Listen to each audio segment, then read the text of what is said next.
Hello everyone, আসসালামু আলাইকুম। আজকে আমি আপনাদের জন্য এনেছি পটলের স্পেশাল তরকারি। এখানে আমি কিছু পটল সিলে ধুয়ে রেখেছি।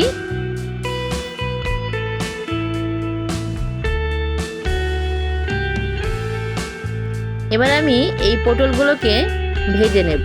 একটু হলুদ এবং একটু লবণ দিয়ে কড়াইতে তেল দিয়ে আমি এগুলোকে ভেজে নিচ্ছি। এখানে আমি নারিকেল নিয়েছি আর নিয়েছি কিছু চিংড়ি মাছ। এবার কড়াইতে আমি পরিমাণ মতো তেল দিচ্ছি। তেলের মধ্যে আমি পেঁয়াজ বাটা, রসুন বাটা, জিরে বাটা দিয়েছি এবং শুকনো ঝাল বাটা দিয়েছি। আর চিংড়ি মাছগুলো দিয়ে ভালো করে কষিয়ে নিচ্ছি।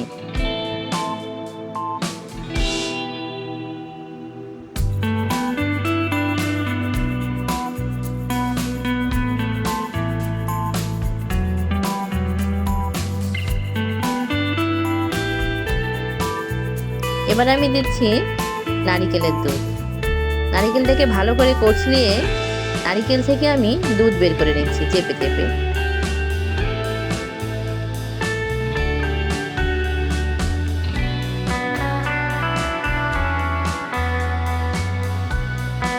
ভালো করে আমি এবার কষাবো। বাকি যে নারিকেলটা আছে আমি তার মধ্যে পানি দিয়ে ভালো করে কচলিয়ে আবার দুধ বানিয়ে নেব। দিয়ে দিচ্ছি আমি বাকি নারিকেল কচলিয়ে সেই দুধ পানি।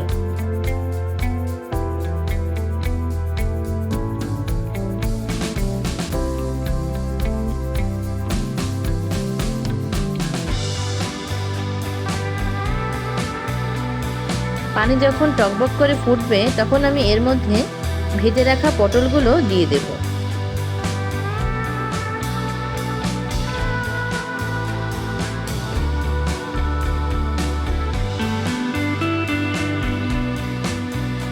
এভাবে কিছু সময় রান্না করব এবং তৈরি হয়ে যাবে আমার স্পেশাল পটলের রেসিপি। দেখেন প্রায় হয়ে গেছে আমার পটলের রেসিপিটা। এই যে চিংড়ি মাছ এবং পটল দিয়ে এই সুন্দর তরকারিটা যদি আপনাদের ভালো লেগে থাকে অবশ্যই লাইক, কমেন্ট এবং সাবস্ক্রাইব করবেন। ভিডিওটি দেখার জন্য সবাইকে অসংখ্য ধন্যবাদ।